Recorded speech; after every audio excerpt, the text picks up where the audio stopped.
Altamirano Martínez, le damos la más cordial bienvenida a este foro en donde trataremos un tema de capital importancia para la salud global.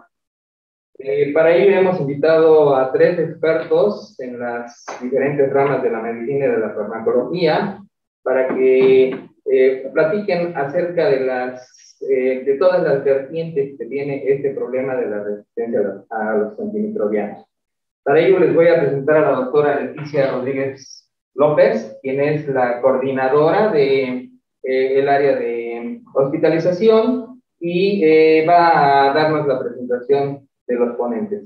Quiero agradecerle a todas las personas que nos han apoyado para el desarrollo de esta sesión, en particular al doctor Carlos Meneses y a Iván Meneses, que son los que han hecho posible pues, que tengamos este proyecto de manera viable. Adelante, doctora, buenos días, gracias. Bueno, buenos días a todos. Sabemos que esta semana, bueno, pues es la semana de concienciación de los antimicrobianos. Esto, pues obviamente nos va a plantear un desafío importante, sobre todo por la cobertura sanitaria que esto conlleva. Sabemos que la resistencia antimicrobiana, pues es un problema complejo que pues, va a afectar, obviamente, a la salud humana, ambiental, animal, vegetal. Por lo tanto, pues el abordar el tema conlleva finalmente a nosotros darle un enfoque clínico, ¿sí? Microbiológico, infectológico. Para esto, bueno, pues nos complace darle la bienvenida al doctor César López Béjar. El doctor César López Béjar, pues es infectólogo, es médico internista, orgullosamente egresado de este hospital, de la especialidad de medicina interna. Además, el doctor también es infectólogo egresado del Instituto Nacional de Cancerología y actualmente se desempeña como médico en el Instituto Nacional de Enfermedades Respiratorias. Bienvenido, doctor. Gracias. Y también nos agrada presentar al doctor Saúl Huerta Ramírez. Él es médico adscrito actualmente en el Servicio de Medicina Interna, también con una amplia experiencia en este tema. El doctor Saúl Huerta, además, es egresado también de nuestro hospital, es maestro en ciencias de la UNAM, maestro en la administración de hospitales, miembro del Sistema Nacional de Investigadores actualmente, adscrito al Servicio de Medicina Interna, tanto en Picomán como en el Instituto Mexicano de Seguro Social en la Hospital General número 48, y profesor de pregrado de Medicina y de la Universidad de Concepción. Por último, también vamos a tener la participación del químico farmacobiólogo Raúl Esteban Pérez, el cual es egresado igualmente de la Facultad de Estudios Superiores de Zaragoza de la UNAM, con más de 10 años de experiencia en la microbiología, laborando en varios hospitales a nivel privado y actualmente labora en el Hospital General de Tucumán en el turno nocturno. Además que por alguna situación de fuerza mayor, el químico pues, se va a conectar por vía Zoom en lo que llega con nosotros. Pero igualmente va a estar con una amplia experiencia, nos va a explicar algunas cosas que pues, para nosotros es de mucho interés, para que precisamente, bueno, pues entendamos cuál va a ser el enfoque que le vamos a dar, la importancia que tiene a nivel mundial el uso indiscriminado de los antimicrobianos y por ende, pues dar las estrategias para evitar que haya una mayor resistencia. Iniciamos con el doctor Saúl Huerta. Doctor Saúl Huerta, antes de entrar en materia, a manera de introducción, ¿podría darnos un panorama general sobre los antimicrobianos? ¿Qué son? ¿Cuál es su importancia para la salud de las poblaciones? Sí, claro. Primero que nada, buenos días. Les agradezco la invitación y la oportunidad de compartir esta charla. Buenos días a quienes me acompañan en esta mesa. Bueno, primero, ¿qué son los antimicrobianos? Utilizamos el término antimicrobiano para referirnos a estas sustancias farmacológicas que utilizamos porque son capaces de inhibir el crecimiento de microorganismos o de destruir los microorganismos. ¿Por qué el término antimicrobianos? Es simplemente para ser propios en lo que queremos referirnos y abarcar todos estos fármacos que van contra los diferentes microorganismos que existen. Esto para diferenciarlo del término más común que utilizamos como antibióticos y que designaríamos este término de antibióticos exclusivamente para aquellos que son dirigidos para inhibir el crecimiento de bacterias. De tal manera que el resto de grupos de antimicrobianos sería los antibióticos dirigidos contra bacterias, tenemos antivirales contra virus, antiparasitarios, obviamente contra parásitos, y el grupo de los antimicóticos dirigidos contra los hongos. Por eso utilizar el término más propio, antimicrobianos, para referirnos a todo este espectro de fármacos contra los diferentes microorganismos en general. Y bueno, ¿cuál es su importancia? ¿Por qué estamos hablando ahorita de este tema, ¿no? De relevancia a nivel mundial. Pues primero la importancia de los antimicrobianos. Los antimicrobianos, sobre todo los antibióticos, fueron, podríamos decir, recientemente descubiertos por la humanidad. Es decir, hablando cronológicamente, en términos de historia de la humanidad, pues los antibióticos aparecen en el siglo pasado, por ahí por de la década de los años 40. Si bien es cierto, ya se tienen algunos indicios en culturas antiguas del uso, por ejemplo, de algunos tipos de moho para tratar infecciones, heridas sobre todo, pero propiamente la era de los antibióticos, su investigación para uso clínico en humanos y sobre todo su producción a nivel global para comercializarlos, pues es reciente, el siglo pasado, por ahí de 1940. Iniciamos, todos recordamos o más conocido la penicilina, quizá es la historia más conocida anecdóticamente, pero a la par de la penicilina se estudiaron y se descubrieron ya otros componentes, algunas sulfamidas, la streptomicina, que a partir de 1940 es donde empieza el auge. ¿Por qué son importantes? Veámoslo así, simple y sencillamente se dice que es el descubrimiento más importante a nivel médico y quizá a nivel global de la humanidad el siglo pasado. Investigación sobre antibióticos derivó, por ejemplo, en 3 premios Nobel de medicina. ¿Cómo notamos su importancia? Pues los datos son muy concretos. Disminuyó a gran escala el uso de antibióticos a partir del siglo pasado, la mortalidad. Gracias a los antibióticos es que actualmente podemos hablar de disminución de la mortalidad infantil. Todos recordamos o hemos leído en aquellas épocas el grado de mortalidad, era muy poco probable, 50% de probabilidad que los niños llegaran a la edad adulta por infecciones. Y bueno, a partir de ese entonces, década con década, aumenta la esperanza de vida y disminuye la mortalidad infantil. Pero los antimicrobianos o los antibióticos no solamente son importantes por este hecho, por poder haber disminuido de manera drástica la mortalidad y brindarnos otro modo de vida en la actualidad. También los antimicrobianos han servido para que otras áreas de la medicina en humanos se puedan desarrollar. No se concibe, por ejemplo, el desarrollo de la medicina de trasplantes sin tener estos fármacos, ¿no? Que puedan ayudar al desarrollo de este tipo de procedimientos. Y así otras áreas de la medicina que han evolucionado gracias a la presencia de antimicrobianos.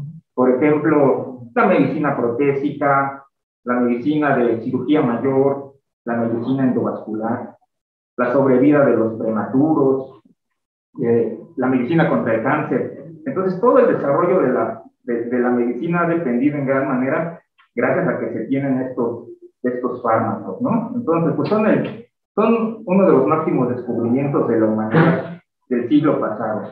Y no solamente su utilidad se limita al uso clínico en humanos, sino que a la par de su evolución como uso clínico en humanos, también tenemos la utilidad en la industria agrícola, pero sobre todo la utilidad en la industria de la ganadería y todo lo que tiene que ver con alimento para el consumo humano, de tal manera que el desarrollo también de la ganadería a gran escala fue posible gracias a los antimicrobianos. Imagínense, en siglos pasados no se podía la crianza de animales, se contaminaba un ejemplar, se infectaba y infectaba a los demás, y no era posible el desarrollo a gran escala de la industria de alimentos para el consumo humano.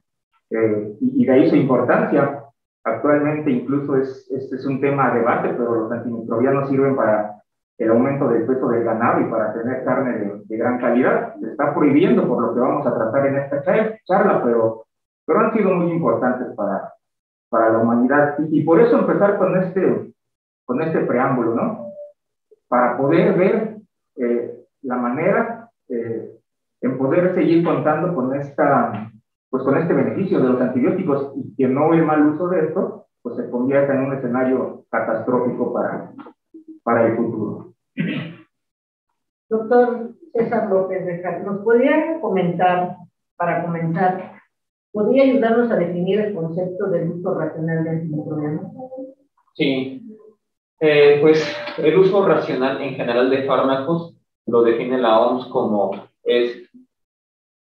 utilizas un fármaco de manera adecuada cuando tú prescribes ese fármaco para el paciente adecuado, con la indicación adecuada, con la dosis adecuada y con un tiempo de uso razonable. Entonces, en el caso de los fármacos antimicrobianos, normalmente el concepto es dar a tu paciente el fármaco adecuado, bajo la indicación adecuada. No es lo mismo tratar una infección de piel y partes blandas con una del sistema nervioso central. Das la dosis adecuada porque incluso, por ejemplo, si lo vemos así, no es lo mismo tratar una celulitis por un Staphylococcus aureus que tratar una bacteremia o una endocarditis por Staphylococcus aureus. Las dosis tan solo se incrementan mucho. Y la otra es el tiempo de vida racional o el tiempo de uso razonable de este fármaco antimicrobiano, en donde muchas veces hay como un estigma o un dogma en donde se dice que, o sea, damos tiempos de fármacos al menos ya estandarizados a 7 días, lo cual no necesariamente tiene que ser así, ¿verdad?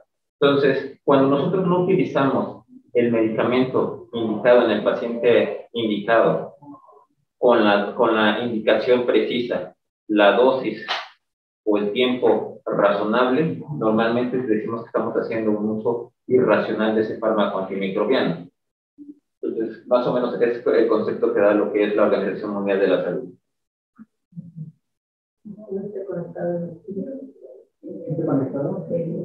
Buenos días, Quinto, Raúl. ¿Nos podría decir cuál es el papel que desempeña el microbiólogo ante la resistencia microbiana?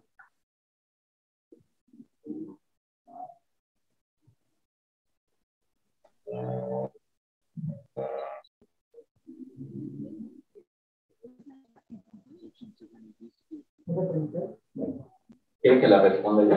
Sí, por favor, doctor. Nos hace el favor. Creo que hace tiempo me preguntaban en el ámbito clínico si era posible dar un tratamiento de manera empírica. Sin incluso nosotros tener, por ejemplo, la toma de cultivos o sin tener como un soporte en saber qué agente microbiológico tenemos para un paciente. Entonces, creo que el papel del microbiólogo es muy importante bajo varios puntos y bajo varios rubros. Es el personal que nos favorece la creación de un mapa epidemiológico dentro de un hospital. ¿Qué es un mapa epidemiológico? No es lo mismo la microbiota o la microbiología que tenemos dentro del área del servicio de ginecología a lo que es en medicina interna y lo que es en cirugía general. Varían y los padecimientos son muy diferentes. Entonces, el microbiólogo es el que comienza a hacer el mapa epidemiológico en cuanto a todos los procesos de identificación y susceptibilidad de una microbiología dentro de un hospital. Es el que te dice qué agentes tienes aislados en cada sitio de tu hospital y las susceptibilidades. A partir de ahí pasamos al rubro del epidemiólogo, que es el que empieza a hacer como el acúmulo de información y comienza a definir más o menos cada mes las entidades microbiológicas que tenemos en cada sitio del hospital y las susceptibilidades, con lo cual nosotros podemos definir.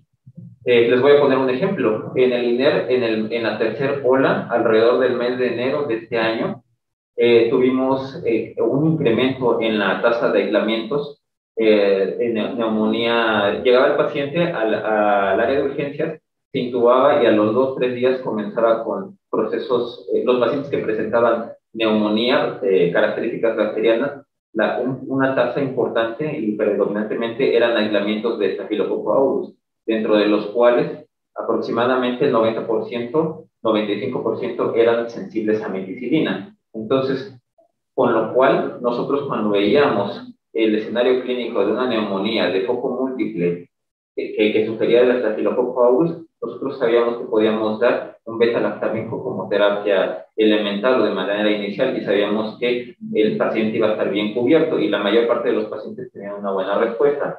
Entonces, el microbiólogo es el ente dentro de un hospital que comienza a hacer como tal es la construcción de este mapa epidemiológico y es el que nos puede dar una pauta para la toma inicial o para tomar cambios en cuanto a las estrategias antimicrobianas.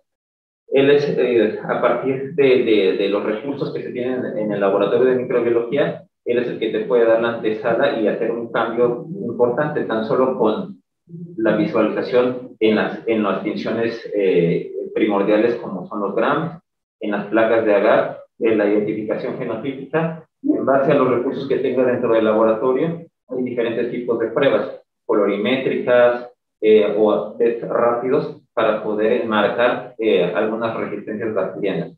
Entonces, es un personal importante que cuando uno se acerca a ellos, a nosotros es como nuestro brazo derecho en la toma de decisiones en el área clínica. Muchas gracias, doctor. Doctor Huerta, específicamente hablando de patógenos y enfermedades, ¿cuál es la situación actual en cuanto a resistencia a los antimicrobianos? Bueno, mire, ya aterrizando algo de lo que se está platicando aquí a nivel de lo que observamos en la salud de los pacientes cuando nos enfrentamos a estas infecciones en la práctica clínica diaria, en este caso en el contexto de un hospital, pues sí, observamos la resistencia en el día a día, ¿no? Cada vez son más los microorganismos que estamos encontrando que son resistentes no solo a uno, sino a múltiples fármacos. Concretamente, para hablar de algunos ejemplos conocidos por muchos, podríamos empezar a hablar de una de las infecciones más comunes que padece la población y de las cuales atendemos aquí en el hospital. Infecciones de vía respiratoria, muchas de las cuales, como ustedes saben, pues culminan en una neumonía. Entonces, por ejemplo, para hablar de neumonías, primero decir, tenemos el caso de las neumonías adquiridas en la comunidad. Podríamos decir que relativamente en una neumonía adquirida en la comunidad no tenemos tanto problema. Es decir, durante muchos años se ha mantenido relativamente estable la epidemiología en cuanto a los patógenos que la causan. De tal manera que tenemos las neumonías de la comunidad que generalmente son provocadas por un estreptococo, por hemófilus, influenza, algunas otras bacterias atípicas como micoplasma, clamidia, y realmente podemos decir que estas bacterias no han presentado un gran problema, aunque se presentan resistencias, pero realmente responden bien, han respondido bien durante muchos años a los antibióticos que utilizamos. Incluso aquí el tratamiento, como se comentaba, lo damos de manera empírica y la tasa de respuesta es buena, de tal manera que las neumonías adquiridas en la comunidad, cuando el cuadro es leve, pues basta con una amoxicilina, con clavulánico. Cuando internamos al paciente, utilizamos de manera empírica una fluoroquinolona o la combinación de la cefalosporina de tercera con el macrólido y tenemos buenas tasas de respuesta. Pero ¿qué pasa en el otro espectro? Las neumonías que se están adquiriendo en los nosocomios, en los hospitales, las neumonías asociadas a los cuidados de la salud o sobre todo las neumonías asociadas a la ventilación mecánica. Pues es ahí donde enfrentamos un serio problema y lo vemos a diario en los hospitales, ¿no? Sobre todo aquí en el segundo nivel. Ahí estamos aislando cada vez más patógenos muy especiales y que se caracterizan por múltiples resistencias. Aislamos, por ejemplo, pseudomonas multiresistente y pseudomonas incluso resistente también a carbapenémicos, ¿no? Que es uno de los fármacos de amplio espectro que podemos usar como de los últimos recursos que tenemos y cada vez es más frecuente aislar estos patógenos. aislamos Pseudomonas, aislamos Acinetobacter. Es frecuente en hospitales, por lo menos en el segundo nivel, donde tengo experiencia, aislar Acinetobacter multiresistente también, incluso resistente a carbapenémicos. Entonces la terapéutica ya se ve muy limitada y a veces si no se cuenta con algún otro fármaco como colistina, pues no tenemos, son verdaderos problemas.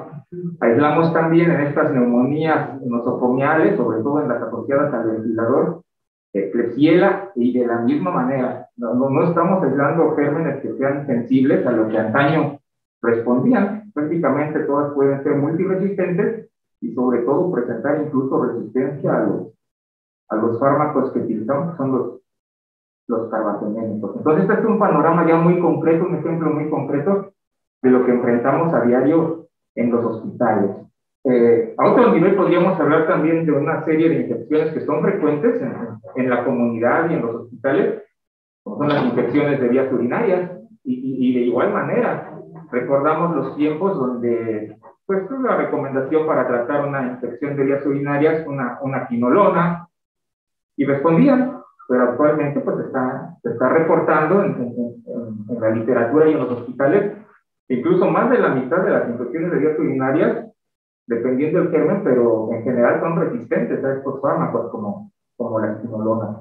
Se está aislando mucho en vías urinarias, Klebsiella también, estamos aislando E. coli, y sobre todo es un problema, un ejemplo muy concreto, la E. coli, que no nada más está provocando infecciones de vías urinarias, sino infecciones, bacteremias, septicemias, infecciones también asociadas a los cuidados de la salud, la E. coli resistente, que la conocemos como la E. coli productora de beta-lactamasa, de espectro extendido, y que también es un reto, simplemente porque, como ustedes saben, pues no responde a los fármacos tradicionales, no responde a cefalosporinas, y tenemos que llegar al último recurso también de los carbapenémicos. Entonces, todas estas bacterias gram negativas, sobre todo ya a nivel hospitalario, y en algunas ocasiones también las encontramos en la comunidad, se caracterizan por tener gran resistencia y son un verdadero problema en los hospitales, porque como ustedes saben, pues aumenta los días de estancia hospitalaria de un paciente, y no solo eso, el aislar un germen resistente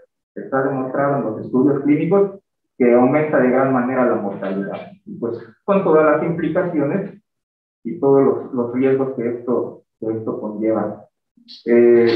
El estafilococo meticilino resistente también lo estamos aislando en procedimientos hospitalarios, todo lo que tiene que ver con invasión, incluso aquí en pacientes en diálisis peritoneal, que es la que más manejamos en nuestro medio. En el segundo nivel también estamos aislando este tipo de estafilococos resistentes, y por eso, como les comento, todo esto lleva un reto, a veces no hay el recurso para tratarlo, y pues compromete la vida, la calidad de vida, la mortalidad y los días de estancia hospitalaria de un paciente.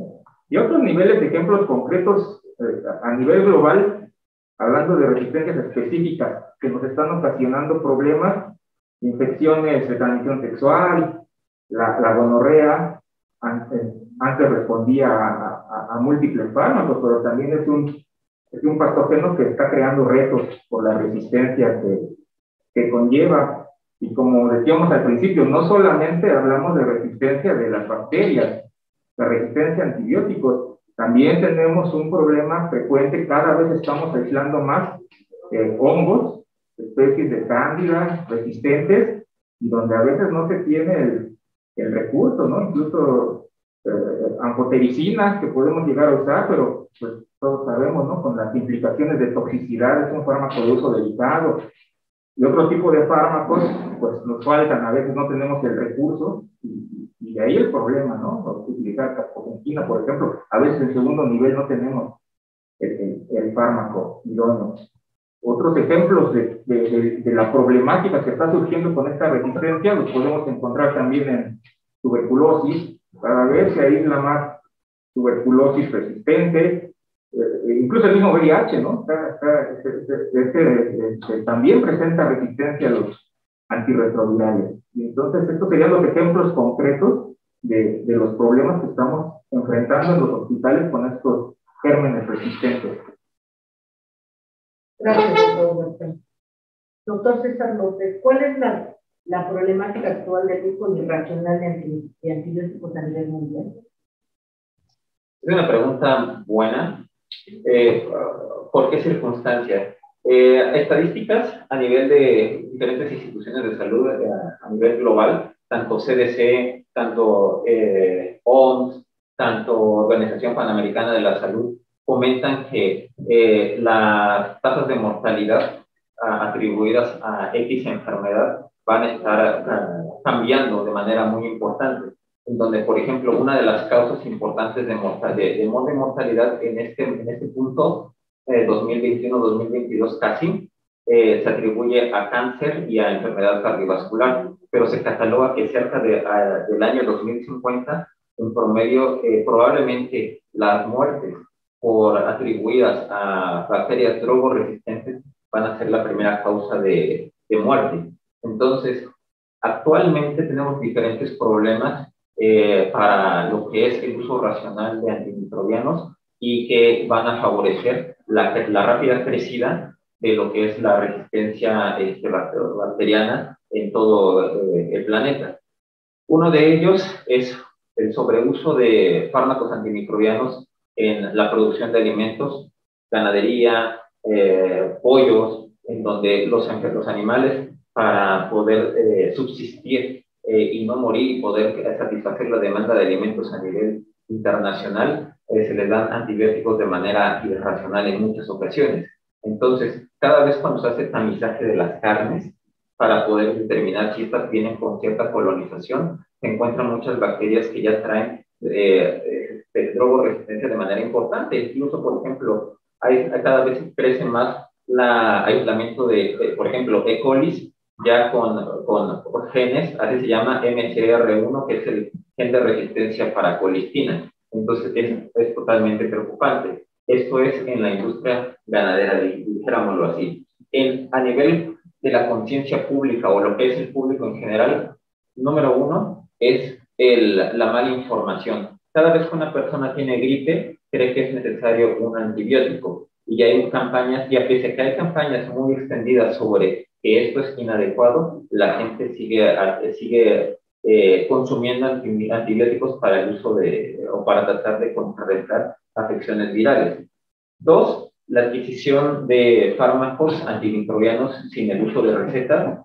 Y tres, el uso de sobrantes en casa. ¿Cuántas veces pasa que se me quedó un poquito de ampicilina ahí del tratamiento de mi papá, de mi hermano, y me siento mal, me tomo una ampicilina? Entonces favorece que haya una presión de selección y el incremento de tasas de resistencia.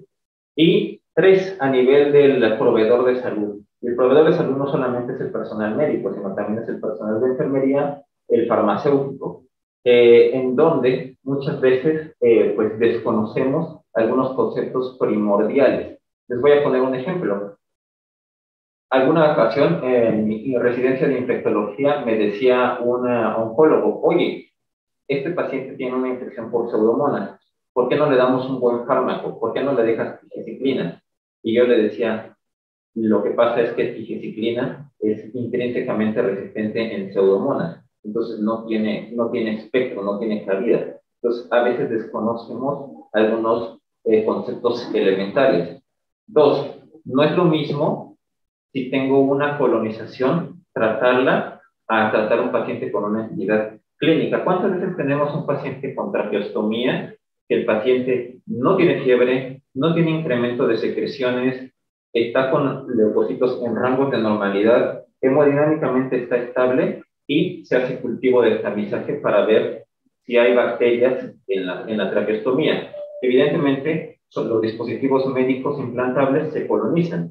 Al haber un desarrollo, se quiere dar un fármaco antimicrobiano sin que el paciente tenga una entidad clínica que sugiera la necesidad de dar un tratamiento antimicrobiano. Tres, en el personal de salud, es la importancia o el rol que tiene la industria farmacéutica con el personal de salud. ¿Cuántas veces, oye, mira, si utilizan mi fármaco antimicrobiano, podríamos gestionar una salida, un congreso, etcétera, etcétera? Entonces, esa presión de la farmacéutica sobre el personal de salud también juega un rol importante.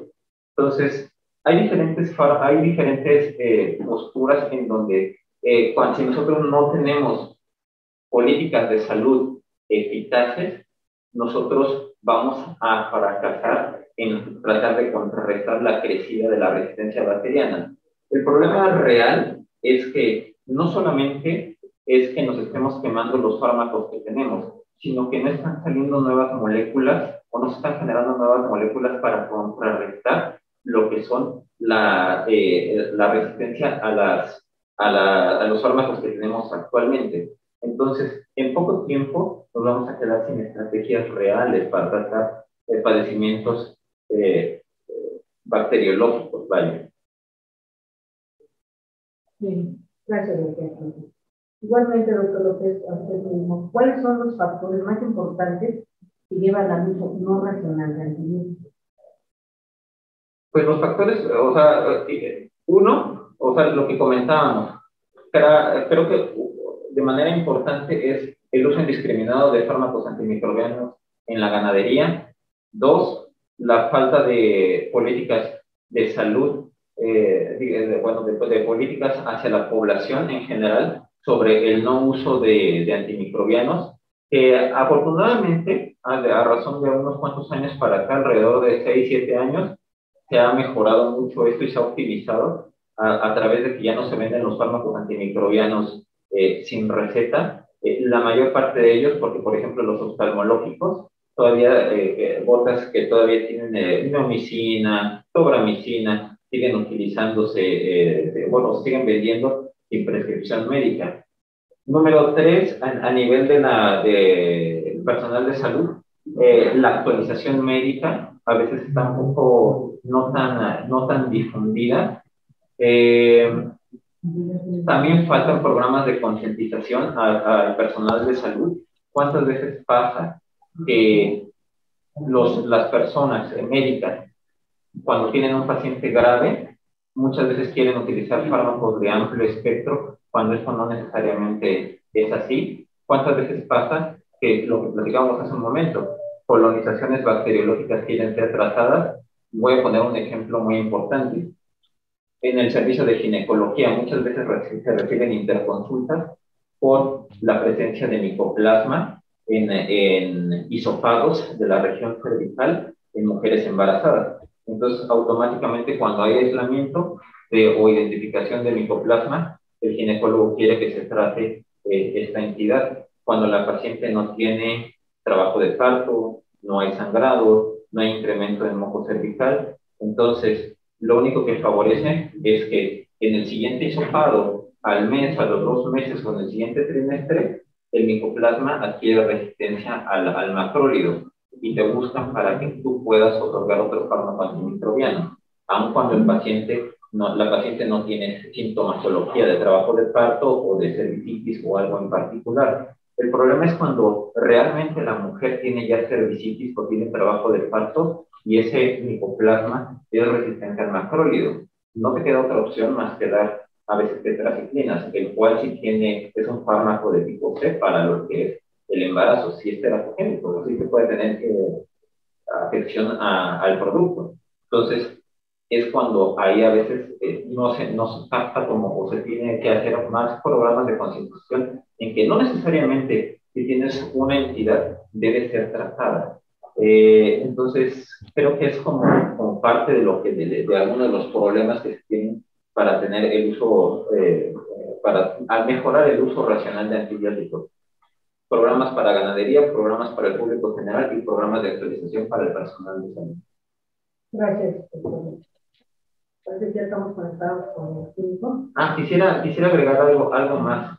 A veces falta un poco de política de salud dentro del nosocomio. Es fortalecer el papel del sistema de epidemiología. Lo que se hace cada mes en los hospitales, a partir del segundo nivel y tercer nivel, son la generación de comités de infecciones hospitalarias, lo que son los CODECIN. Casi nunca, o casi hay una mayor parte del personal no le presta atención a estos CODECIN, pero son muy importantes porque a partir de ellos son los que comunican lo que son las tasas de resistencias bacteriológicas dentro de un nosocomio. Entonces, si uno considera o toma en cuenta lo que ellos te reportan, tú puedes anticipar y tomar medidas pertinentes para reducir tu tasa de resistencia bacteriana y optimizar tus terapéuticas empíricas. Otro problema importante es la falta de personal sanitario, y me refiero al personal, por ejemplo, de laboratorio. No sé si les ha tocado que en sus nosocomios solamente se reciben muestras para procesar cultivos de lunes a viernes hasta las 9 de la mañana o 10 de la mañana, y a partir de ahí ya no se reciben muestras. Entonces no puedes generar un mapa microbiológico o epidemiológico dentro de tu nosocomio si no tienes más apertura para procesar estas muestras que son muy importantes. La derrocha económica en cuanto al consumo de antibióticos es muy importante en cada nosocomio. Entonces creo que al menos se debería garantizar que se recibieran muestras en el área de microbiología, al menos en el turno matutino, y es de lunes a lunes. Si no, creo que se anticipa un fracaso. Gracias. Gracias, doctor. Químico Raúl, ¿existe la posibilidad de genotipar bacterias multiresistentes en nuestro laboratorio? ¿Puede repetir la pregunta, por favor? ¿Existe la posibilidad de genotipar bacterias multiresistentes en nuestro laboratorio? Identificar, sí. Confirmar por fenotipo, necesitamos un poco de inversión, un poco de estructura. En cuanto a algo más profundo, como es el caso de la genotipificación, en este preciso momento en el laboratorio no cuenta con las instalaciones adecuadas ni con el personal adecuado, pero estamos hablando de que estamos a pasos pequeños para lograr ese pequeño objetivo, ya que cada vez la biología molecular está al alcance de todos. Ya los precios se han minimizado y podemos alcanzar incluso un comodato, según lo estuve verificando con los compañeros. Existen actualmente algunas sondas que sí podemos alcanzar sin ningún problema, como es el PCR tiempo punto final, por hibridación inversa, que nos da un tamizaje muy completo. En cuanto a eso, pues sí podemos dar más en cuanto a tiempos de respuesta, dar un panorama verdadero en cuanto a lo que está ocurriendo en nuestro hospital, al menos en nuestra zona, tener identificadas cuántas bacterias con multiresistencia específica a un gen podemos encontrar, pero todavía estamos un poquito lejitos debido a problemas, como ya les había comentado, personal exclusivo y experto del área, y una modificación a las áreas. Necesitamos al menos un área exclusiva para esto, pero después de eso ya se podrá tener más resultados en cuanto a lo que se debería de reportar, que es antibiograma, fenotipo, genotipo versus agente causal. Pregunta para ustedes, ¿cómo puede apoyar el laboratorio el uso racional de los antibióticos? Claro que sí. El laboratorio como tal tiene la obligación de dar resultados preliminares de manera inmediata o versus 24 horas, que es cuando empezamos a obtener un desarrollo esperado. Sobre de eso se pueden hacer modificaciones en el tratamiento, y en algunos casos se puede dar lo que se conoce como desescalamiento de antibióticos. Para los escalamientos de antibióticos, obviamente, pues tenemos que tener un aproximado de qué es lo que estamos buscando. Si solo hay desarrollo de bacilos gram negativos, pues entonces quitamos terapias empíricas, damos terapias dirigidas. Eso, pues vuelvo a repetir, con ayuda de lo que es el resultado preliminar. Más allá de eso, ¿cómo podemos delimitar el impacto negativo que estamos teniendo por parte de algunos médicos que, como ya lo habían comentado, el uso indiscriminado de estos para no lo agente causal o el sitio anatómico correcto? Entonces, ahí lo que puede apoyar el laboratorio es una medida extrema que significaría modificar el antibiograma, digamos, delimitarlo, para que no aparezcan los antibióticos de amplios espectros. Pongamos un ejemplo para hacer como un raciocinio. Yo obtengo un enterococo fecalis, es ampicilin sensible, es pansensible en todos los aspectos. Entonces, para ese microorganismo, lo que podríamos hacer en el caso del laboratorio es solicitar la ayuda de alguien experto en el área que sepa exactamente qué tipos de antibióticos se pueden utilizar para ese microorganismo y delimitar el uso de vancomicina, linezolid, tigacil, teicoplanina, que pues en algunos casos se utiliza hasta en una infección de vías urinarias, aunque suene muy absurda, ¿no? En ese caso sí nosotros podríamos apoyar de una manera muy extrema, se le considera muy extremista esta medida, pero desde limitar las opciones al médico para que no siga fomentando el uso de los antibióticos que tenemos como para casos exclusivos de medicina interna o terapia intensiva o casos muy extremos. Gracias. Pues todo este ámbito del uso indiscriminado de antibióticos, por todo guarda desde su ámbito de acción como médico en un hospital de segundo nivel, ¿qué recomendaciones o medidas podría sugerir para reducir la resistencia ante los antimicrobianos?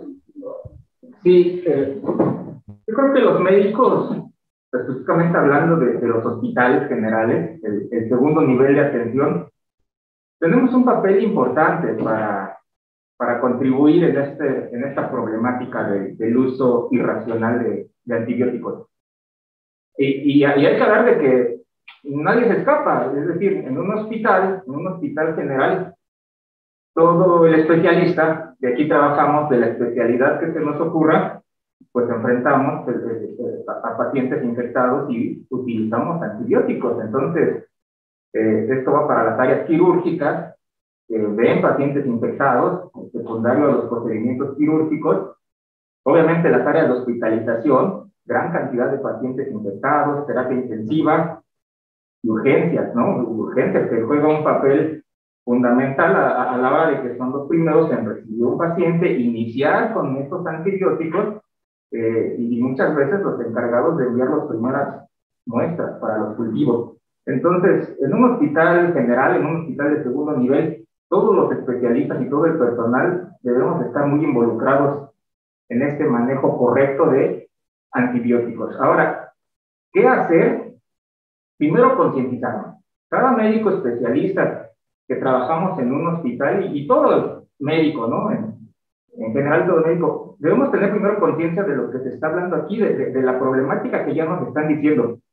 Solo por poner la perspectiva, el uso irracional de antimicrobianos es uno de los problemas más importantes en salud, definidos por la OMS, casi a la par de el cambio climático. Entonces, imaginemos las consecuencias catastróficas que si no hacemos algo al respecto, lo que puede tener para la humanidad. De lo que yo hablaba al principio, imaginemos, no es un escenario lejano regresar a tiempos donde se nos están agotando las opciones terapéuticas, no están saliendo más compuestos para tratar estas infecciones y podríamos llegar a volver a tiempos donde pues las infecciones van a cobrar vida, ¿no? Entonces, hay que responsabilizarnos bajo esta conciencia de la importancia, es uno de los principales problemas a nivel que enfrenta la salud mundial, el uso correcto de antibióticos. Entonces,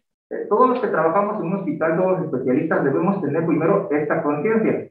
Además, la prevención de infecciones nosocomiales también la marca la OMS como una de las 5 medidas para protección del paciente, ¿no? Para la seguridad del paciente. Entonces, tenemos que navegar con esa bandera, ser muy responsables en nuestro manejo de todas las áreas tenemos de antimicrobianos. A la par de que lo que nos interesa es ayudar, ¿no? Es nuestro trabajo como médicos, tratar de ayudar a solventar la salud de un paciente, a la par debemos de tener siempre presente este manejo racional de antibióticos. Entonces, una vez que hagamos una conciencia nosotros mismos como médicos de hospitales generales, la segunda medida que yo creo que nos toca a todos es ser educadores del demás personal, ¿no? Una vez que uno mismo se preocupa por eso, recibes entrenamiento, estudias, revisas, te mantienes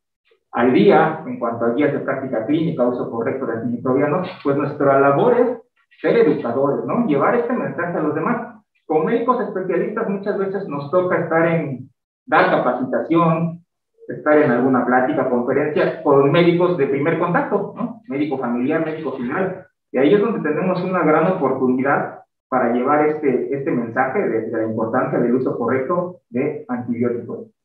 En nuestra labor de educadores es muy amplia, capacitando al personal de primer contacto, educando, claro, al paciente. Ya lo decíamos, cuántas veces todos conocemos la historia que es el mismo paciente el que solicita su antibiótico, ¿no? Y no está conforme si no sale recetado, no con uno, con varios antibióticos y quiere las inyecciones.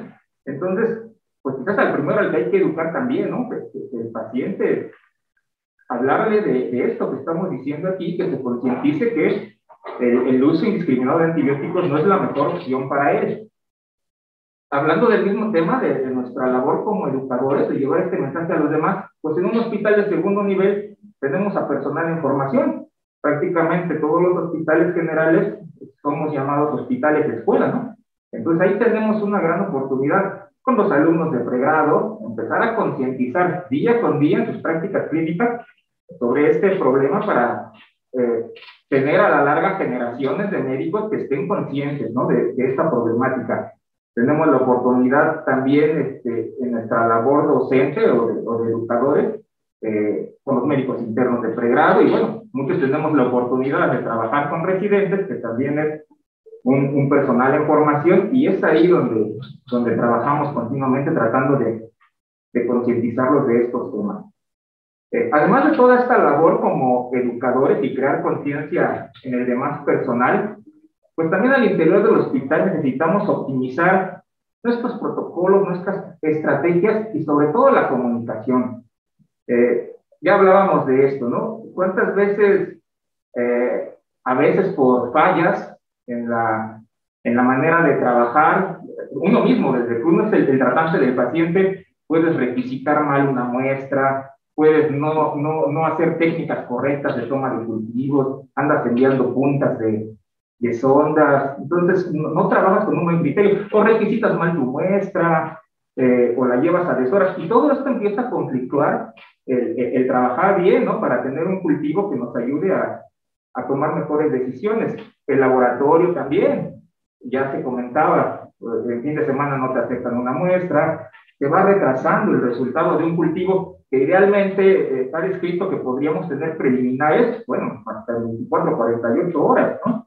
Y no es así, y entonces es muy fácil, no se justifica, pero ante esta situación es muy fácil caer en la tentación de empezar a sobretratar, ¿no? Una infección, también hay que ver la realidad, ¿no? Estás ante un paciente grave, no mejora, no tienes cultivos, y es muy fácil caer en la tentación, ¿no? Del famoso triple esquema, y mero banco, y antifúngico, y no es así, ¿no? Entonces hay que optimizar todas esas estrategias hacia el interior de nuestros hospitales, optimizando esta comunicación, ¿no? Ya decía el doctor López, pues es fundamental, así las guías de práctica clínica te dicen, ¿cómo vas a dar tratamientos empíricos? Pues en base a la epidemiología de cada hospital, y si no la conozco, porque no están estas estrategias para que todo el personal conozca qué se está aislando, cuáles son nuestras resistencias, pues no podemos trabajar así. Hay que optimizar todo esto al interior del hospital. Recientemente me preguntaba un residente, doctor, voy a aplicar banco, platíqueme cómo está la casuística del hospital. Estamos aislando estafilococo meticilino resistente en muestras bronquiales, y pues bueno, de lo que uno ve le pude responder que prácticamente no, pero realmente necesitaríamos tener este tipo de reuniones, que se diera a conocer para todo el personal cuál es realmente la casuística de nuestro hospital, y en eso, no solo en nuestro hospital, en todos los hospitales se adolece demasiado de este tipo de actividades.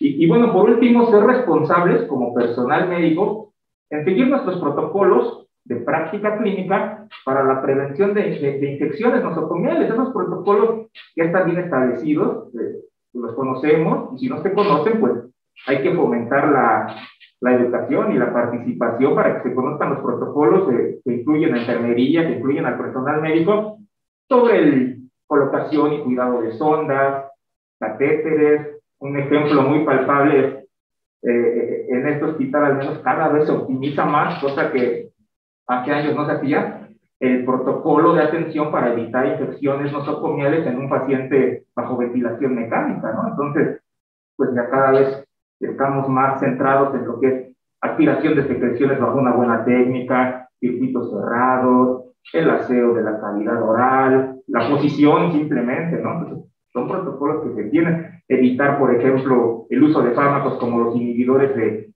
bombas de protones de manera indiscriminada, que también van a favorecer esta aparición de infecciones.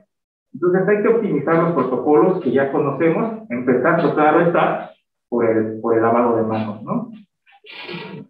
Gracias, doctor. Doctor César López, desde el punto de vista infectológico, ¿qué plan de acción pudieran proponerse para contrarrestar el uso inadecuado de antimicrobianos? Creo que todos los hospitales deberían tener como un comité de farmacovigilancia. ¿En qué aspecto? En algunos, por ejemplo, yo que trabajo en el Instituto Nacional de Enfermedades Respiratorias, se cuenta con un comité de farmacovigilancia que esté integrado, al menos en los hospitales debería tener un epidemiólogo, un microbiólogo, un farmacovigilante y idealmente un infectólogo. ¿Qué pasa? Muchas veces hay un concepto que me gusta manejar a mí. Cualquier médico tiene la capacidad de indicar un fármaco antimicrobiano. Eso me queda claro. No obstante, no necesariamente significa que lo esté haciendo bien. Y esto es, o a lo que voy, es pocos a lo largo de la práctica profesional van a saber adecuar la terapia antimicrobiana. Y para adecuar la terapia antimicrobiana debes tener como un grupo de expertos. Entonces, es tu farmacovigilante, la solución por donde lo estás pasando es la adecuada, no lo precipita, no se cristaliza.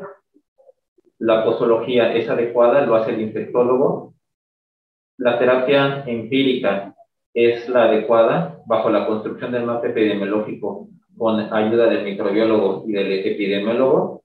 Entonces, no se puede contar con este grupo de expertos durante todos los turnos de un hospital. Lo que sí es factible es, ok, personal de la tarde, personal de la noche, tu paciente está mal, consideras que tienes un proceso infeccioso que requiere tratamiento, tienes la capacidad de prescribir el fármaco antimicrobiano.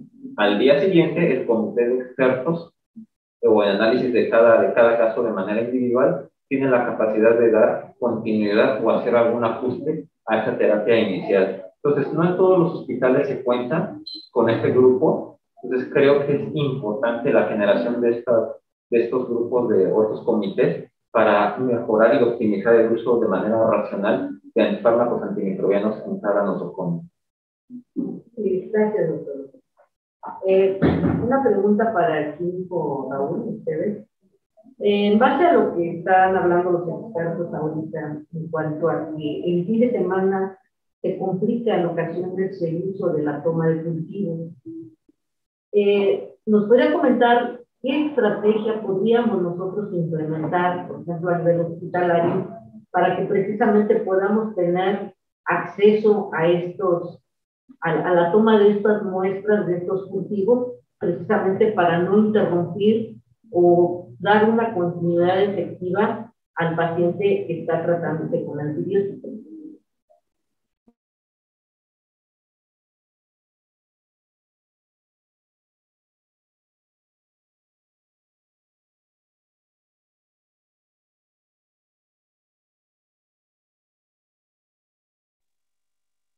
¿Listo? ¿Sí me escuchan? ¿Me escuchan? ¿Me escuchan? Sí. Ok, claro que sí. Mira, para el caso de fin de semana, lo que se está promoviendo va a ser una actualización, una capacitación continua para saber manejar todos los tipos de especímenes que son de primera urgencia. También se va a fortalecer en el apartado de microbiología los resultados preliminares cuando den los hemocultivos positivos o líquidos orgánicos positivos en el sistema de botella cerrada, que es el que ahorita nosotros estamos manejando. Como tal, sí requerimos más personal capacitado en fin de semana para que no vayamos a dar un preliminar falso. Eso es algo que nosotros ahorita estamos batallando porque requerimos una recapacitación total en ese aspecto. No todos los compañeros tienen la formación académica para el área de bacteriología. Entonces, en determinados casos, cursos intensivos para nosotros mismos y en su debido defecto, buscar si existe la forma de que se contrate más personal para que también haya apoyos, porque aunque parece que somos muchos, en realidad no todos dominamos todas las áreas, la mayoría estamos, la mayoría son técnicos, y para el área de microbiología, que es muy específico, muy detallista, sí se requiere un químico especialista y un químico que esté muy empapado del área. Entonces, pues ahorita lo que vamos a hacer en el laboratorio es fortalecer a los compañeros de fin de semana a partir de las capacitaciones. Por último, ahorita con la situación que se presentó a nivel mundial de la pandemia, estas preguntas para ambos expertos, ¿qué nos deja actualmente como enseñanza el hecho de que, bueno, se llevó a cabo pues, una serie de múltiples estudios a nivel mundial en muchos países acerca del uso de algunos antibióticos específicamente para el COVID-19? ¿Qué les deja a ustedes enseñanza o qué nos deja a nosotros como población a nivel mundial, a nosotros como médicos, ¿sí? Todo esto que estuvimos usando de antibióticos en forma indiscriminada, porque desafortunadamente así fue. Pero pues cada estudio que se sacaba, pues era en base a algo, a un pequeño grupo, pues que realmente no fue tan significativo, pero que sin embargo nosotros, ante conocer o desconocer realmente cuál era la patogenicidad de este virus, y que realmente no conocíamos realmente todo lo que nos iba a conllevar de alguna manera en nuestro organismo, el organismo del ser humano, toda esta serie de alteraciones moleculares, inflamatorias, y que finalmente pues, nos conllevó a tratar de alguna manera pues, con lo que teníamos, ¿no? Y de alguna manera, pues el uso indiscriminado de los antibióticos pues se presentó en este momento. Doctor Saúl. Sí, bueno, como usted comenta, yo creo que este tema del uso racional de antibióticos asociado a lo que recientemente hemos vivido a nivel mundial, como es esta pandemia, pues nos debe dejar eso, enseñanza, mucha enseñanza. Era natural y se entiende ante esta enfermedad desconocida, ante esta crisis y con la magnitud que pegó a nivel mundial, que pues no íbamos a estar preparados, ¿no? No íbamos a estar preparados para resolver, y pues como una pandemia, como una crisis que no se espera, pues hay errores que se van rectificando en el camino, pero de los cuales pienso yo que lo importante a comentar aquí es aprender como comunidad global, como sociedad a nivel mundial, y como gremio médico, pues aprender, ¿no? de estos errores. Por ejemplo, ante el desconocimiento de este virus, era muy fácil que las directrices a nivel internacional fueran cambiando, ¿no?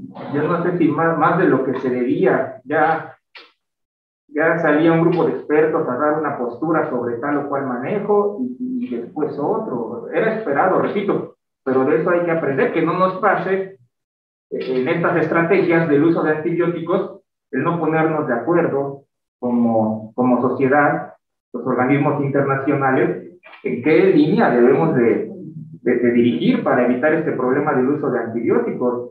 Otra de las enseñanzas, creo yo, desde eso todos los médicos tenemos que aprender, ante la crisis, ante la urgencia, nos íbamos, por decirlo así, con la pinta de que ya salió un estudio, ya salió un ensayo clínico que me dice usar este fármaco, Y ahí voy, ¿no? A seguir, y no, ya salió otro estudio, y ya voy a seguir. Y recordemos que una de las indicaciones de la medicina basada en evidencia, una de las directrices de la investigación clínica es que pues no puedo normar una conducta, una terapéutica a un paciente si los estudios no son apoyados en diferentes circunstancias, por varios estudios, e incluso si no se confirman con la técnica del metaanálisis.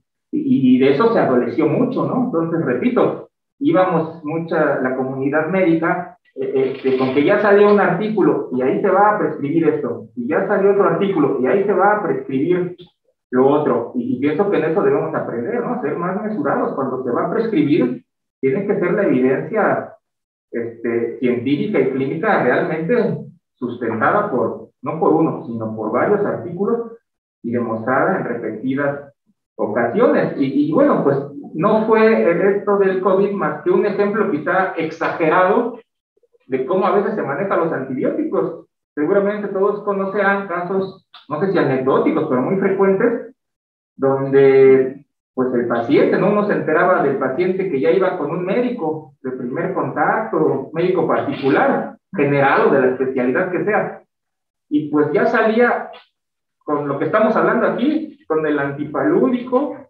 con el antiparasitario, con el antiviral recetado, con el antirretroviral, el Caletra y con 1 o 2 antibióticos. Y pues imagínense, ¿no? Es como un ejemplo exagerado de lo que se trata de evitar, ¿no? Una prescripción para el COVID con todos estos fármacos antimicrobianos. Pues entonces es eso lo que yo podría decir, ¿no? Sobre todo aprender de esto que pasó para dirigirnos mejor en este uso racional de antibióticos. Doctor. Voy a tomar las palabras de uno de mis maestros, que aprecio mucho. Él comentaba que el papel del infectólogo no es prescribir antibióticos, sino es generar estrategias antiinfecciosas para poder hacer un buen trabajo como infectólogo. Las estrategias antiinfecciosas no solamente es la prescripción de fármacos antimicrobianos, sino es todos esos mecanismos que te llevan a tratar de evitar el uso de un antibiótico. Entonces, aquí en COVID lo que me tocó ver es que tenemos que fortalecer lo que es el sistema de atención primario. ¿Cuántas veces llegaba un paciente ya al sistema de segundo nivel con 3 o 2 fármacos antimicrobianos? Y de manera eso era cotidiano.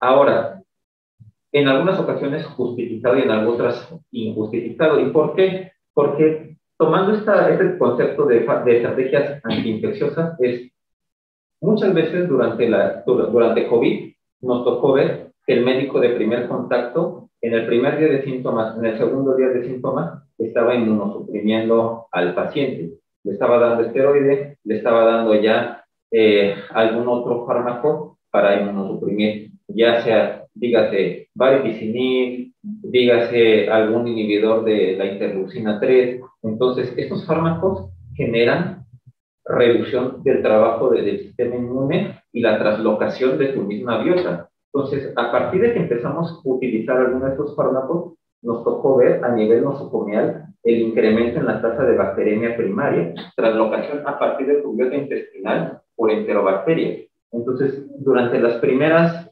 olas, y la primera y segunda ola, a partir de que empezamos a utilizar fármacos inmunosupresores, incrementaron la tasa de nosocomiales y de bacteremias primarias por tu misma biota.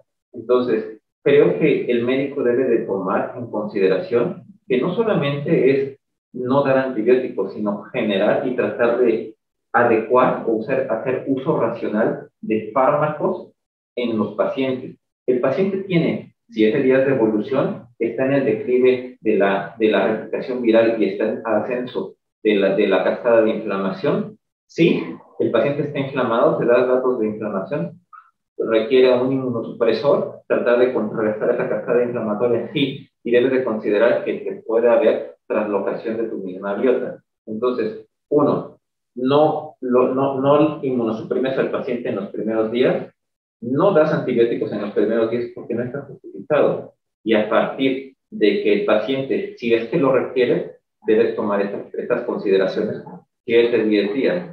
Todo esto es importante, ¿por qué? Porque hubo un uso irracional, no solamente de fármacos antimicrobianos, sino también de fármacos inmunosupresores en gente que ni siquiera estaba justificado. Era población que no tenía ningún factor de riesgo. Entonces, muchos pacientes llegaron a hospitalización complicados por un uso indiscriminado de fármacos inmunosupresores y algunas veces antimicrobianos. Es difícil cuando te llega un paciente ya en el día 7, 10 de evolución de los síntomas, con el uso de 2, 3, 4 fármacos antimicrobianos. Realmente cuando tú obtenías cultivos te dabas cuenta que ya había presión de selección y que encontrabas con el requerimiento de utilizar fármacos de amplio espectro cuando no debiste haberlo utilizado por un uso indiscriminado. Entonces es importante que lo consideren, porque algo que siempre le digo a mis alumnos es: en 2002 nació SARS, el primer SARS. En 2009, aquí en México, nació H1N1. En 2012 nació MERS y en 2019 nació SARS-CoV-2. Aproximadamente, o promediándolo, hemos tenido una epidemia respiratoria por virus respiratorios más o menos en promedio cada 5 años. No nos falta mucho para que aparezca otro. Ni siquiera ha desaparecido esto y estamos considerando que ya va a venir el otro. No podemos, tenemos que aprender de nuestros errores. Yo creo que es lo que a mí me ha dejado de enseñanza el problema a nivel global. Bueno, nos está llegando algunas preguntas. Alguien pregunta, ¿la utilidad de los cultivos cuantitativos versus cualitativos para elegir el mejor antibiótico, sobre todo en infección de heridas quirúrgicas? Bien, o sea, lo ideal, lo sabes, es tú, sí, se pide como tal el cultivo cuantitativo para saber si es que efectivamente, muchas veces, es importante, porque el cultivo tiene que ser tomado de biopsia, porque todas las heridas se llegan a colonizar en su superficie, y no necesariamente se representa a lo que tienes aquí en tu epitelio o en tu superficie de la herida, que sea el ente que te está causando una entidad bacteriológica o infecciosa, un síndrome infeccioso como tal, acá en tu tejido. Entonces, el cultivo debe de ser tomado de concentración estéril, biopsia, y mandarse a hacer cultivo cuantitativo. A partir de eso, tú puedes determinar si efectivamente el paciente requiere un fármaco antimicrobiano y la respuesta a ese fármaco antimicrobiano, más o menos.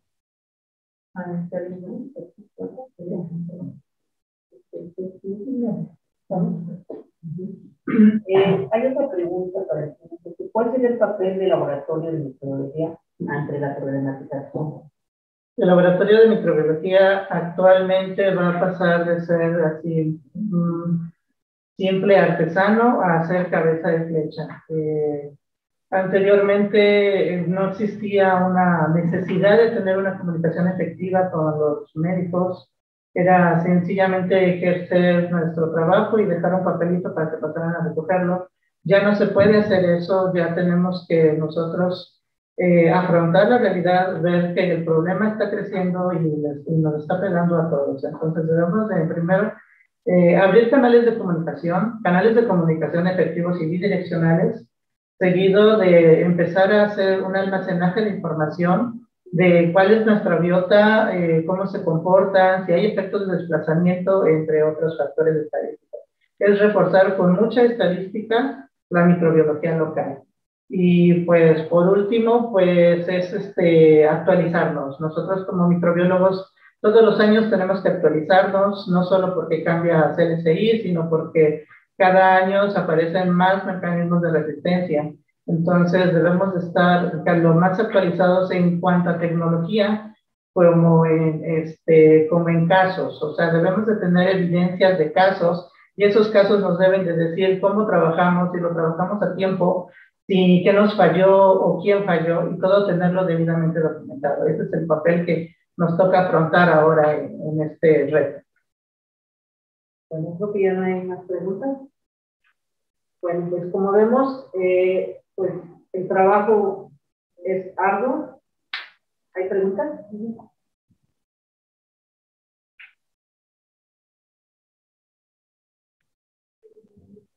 Sí, aquí hay otra pregunta. ¿Será posible en algún momento tener la tecnología para los cultivos cuantitativos ante la respuesta del doctor López? El cultivo cuantitativo no es una técnica como sofisticada, es algo, solamente se requiere como un entrenamiento, una capacitación del personal de laboratorio. Creo que a veces lo que es importante actualmente son como algunos gestión en algunas otras pruebas. Por ejemplo, para el uso como inicial de fármacos de amplio espectro o cefalosporinas, voy a poner un ejemplo, en infección urinaria, tan solo en el servicio de urgencias o en servicios donde hay urología, hay algunos test colorimétricos en donde el paciente puede darte una muestra de orina, tú puedes hacer unas pruebas colorimétricas en donde pones centrifugas la orina, el botón que se genera abajo, lo tomas con una pipeta, lo metes a estas pruebas colorimétricas y te puede dar si el agente, si el probable agente o esta enterobacteria es productora de BLES o no. Si el test te marca que es productora de BLES, tú puedes automáticamente pues, meterlo a un paciente de manera temprana a un carbapenémico. Una artepenemia estaría bien. Si el paciente no tiene o no se detectan beta-lactamases de espectro extendido, lo mandas a una cefalosporina. Por ejemplo, eso es importante. Entonces, el cultivo cuantitativo, o sea, es solamente preparar al personal de laboratorio a conocer la técnica y eso sería como relativamente muy sencillo, pero creo que el marco de oportunidades en el laboratorio va encaminado a tener algunas pruebas rápidas que son baratas y que pueden optimizar como el control de los espectros de tus antibióticos en tu nosotros.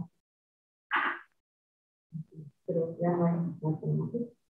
Bueno, pues como vemos, tenemos un trabajo, pues, alto trabajo a nivel hospitalario. Realmente debemos de dar la importancia en todo esto que se está hablando de la resistencia de los antimicrobianos, puesto que en años que vienen, pues afortunadamente ya no va a haber pues la forma de cómo defenderse ante estas infecciones, ¿no?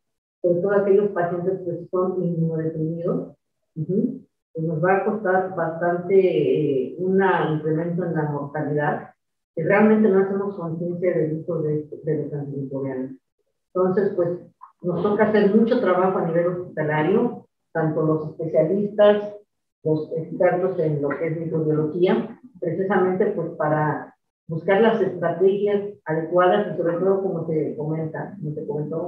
lo comentaban los expertos, hacer conciencia realmente en qué momento debemos de o no usar antibióticos. Entonces, esta es una tarea que nos tenemos que de alguna manera tomarlo en cuenta, la conciencia que debemos tener al prescribir un fármaco, lo prescribimos o no lo prescribimos, igualmente no solamente a nivel hospitalario, inclusive en nuestras propias familias, ¿no? En nuestras propias casas, en nuestro ámbito, pues en ocasiones muchas veces pues, se usan los antibióticos sin que realmente se tenga en cuenta que de alguna manera, bueno, pues la resistencia antimicrobiana ahí está.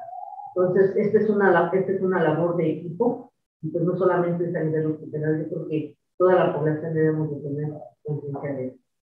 Pues les agradezco muchísimo a los expertos, doctor César López Bejar, agradezco mucho su participación, excelente ponencia, doctor, sí, reconocimiento, ¿sí? Con su participación, al doctor Saúl Huerta Ramírez, doctor Saúl, le agradezco mucho, ¿sí?